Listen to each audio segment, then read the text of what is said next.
Good afternoon. Welcome to the Midday Mull for Monday, the 14th of December. Reading today in John chapter 4. There are two people I want to pick up on. The one is the woman at the well. There's a Samaritan woman that meets with Jesus, engages with him, has this long theological discussion, and eventually her life is transformed. And we're told in verse 28, then leaving her water jar, the woman went back to the town and said to the people, "Come, see a man who told me everything I ever did. Could this be the Messiah?" They came out of the town and made their way toward him. And so the townsfolk come and meet with Jesus. And when they meet with him, they urge him to stay with them, and he stays there 2 more days. And he told in verse 41, and because of his words, many more became believers. They said to the woman, "We no longer believe just because of what you said. Now we have heard for ourselves, and we know that this man really is the Savior of the world."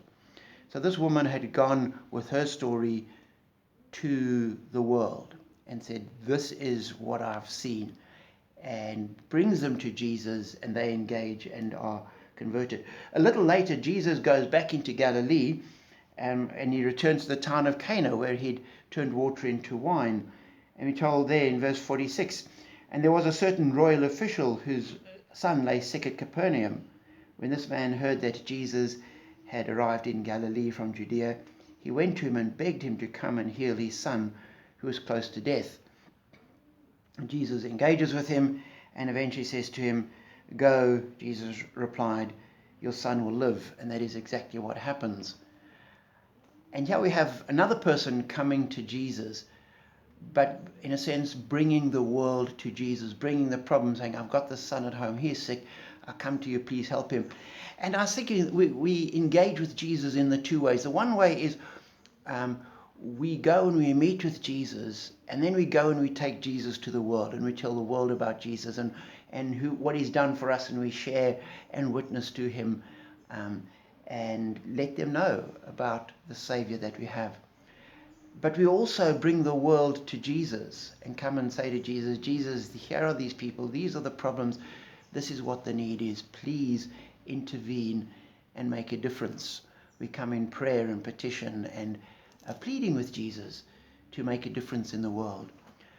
And as Christians, sometimes we see people trying to distance themselves from the world, or cut themselves off from the world, or get into some kind of holy isolation, which is never where Christians are. We are always engaging with the world, and in some ways a go-between between the world and Jesus, that we take Jesus to the world and the world to Jesus.